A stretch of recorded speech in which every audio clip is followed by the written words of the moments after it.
जय बबूता सिद्ध महाराज की। मरुधरा का कण कण वीरता, भक्ति, सेवा व संस्कृति की गौरव गाथा सुनाता है। इस मरुधरा का अपना खूबसूरत इतिहास है। इसी खूबसूरती को हम शब्दों के जरिए आप तक पहुंचाने की कोशिश कर रहे हैं। नमस्कार, मैं अनिल कुमार, आप देख रहे हैं APM India news YouTube channel. आज मैं आपके समक्ष पश्चिम राजस्थान की रेतीली सलवटों से चमत्कारी महापुरुष के तप का यशगान आपके समक्ष बयां करने जा रहा हूं। ये कथा है जन जन की आस्था का केंद्र कालीनाडी में विराजित बबूता सिद्ध महाराज की। बबूता सिद्ध महाराज अपने आप में एक सिद्ध महापुरुष थे। इनका जन्म विक्रम संवत 1808 में बीकानेर जिले के गिरासर गांव के समीप सोलंकियों की ढाणी में पिता गोविंद सिंह जी सोलंकी व माता बिडमदे की पावन कोख से भाद्रपद शुक्ल पक्ष की चतुर्दशी को हुआ था। गोविंद सिंह जी को पुत्र प्राप्ति बाबा निरंजन नाथ के आशीर्वाद से हुई थी। एक दिन की बात है, सोलंकियों की ढाणी बाबा निरंजन नाथ भिक्षा लेने के लिए आते हैं। जब वे गोविंद सिंह जी के घर पर पहुंचते हैं तो उस समय गोविंद सिंह जी की पत्नी गाय का दूध निकाल रही थी। तभी निरंजन बाबा अलख निरंजन करते हुए घर पर आते हैं और इस कारण गायें बिदक जाती है।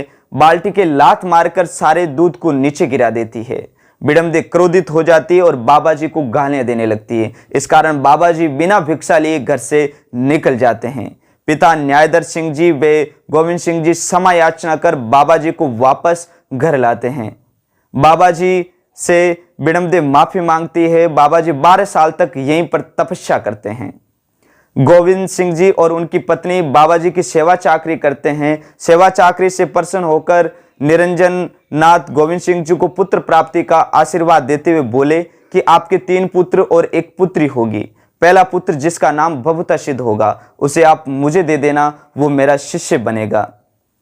धीरे धीरे समय बीतता जाता है।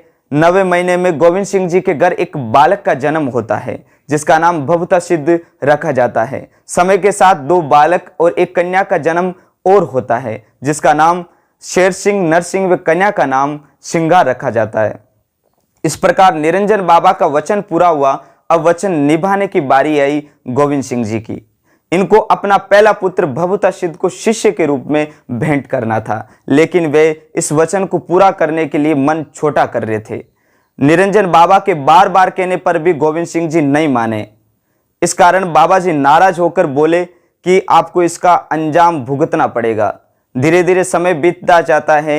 एक दिन बबूता सिद्ध और उनके भाई भेड़ बकरियां चराने के लिए जाते हैं। माँ पहले सीख देती है कि आपको कालीनाडी के पास नहीं जाना है और न ही बड़े किसी खेजड़े के पास जाना है, लेकिन भेड़ बकरियां हरे घास के लालच में कालीनाडी चली जाती है। इस कारण बबूता सिद्ध कालीनाडी जाते हैं। वहां पर उनको निरंजन बाबा की आवाज आती है कि आओ बबूता आओ। इस भ्रम में वो खेजड़े पर चढ़ते हैं। वहां उनको काला नाग दंश लेता है। वहीं पर उनके प्राण निकल जाते हैं। भाई जाकर अपने माता पिता और गांव वालों को बुला कर लाता है। तभी आकाशवाणी होती है कि आंसू बहाना बंद करो और इस बालक का यहीं पर मंदिर बनाओ और सेवा पूजा करो। समय समय पर आपकी पीढ़ी में ऐसे ही महापुरुष पैदा होते रहेंगे। समय बीतता जाता है। बबूता सिद्ध महाराज की 4थी पीढ़ी में नकत बना का जन्म होता है। बबूता सिद्ध और नकत बना दादे पोते के नाम से पूजे जाते हैं। सर्प दंश से पीड़ित लोग यहाँ आकर जहर से छुटकारा पाकर स्वस्थ होते हैं। राजस्थान के कोने कोने में इनके मंदिर बने हुए हैं जहां भक्तगण चमत्कार देखकर नतमस्तक होते हैं। जय दादे पोती रिसा। धन्यवाद।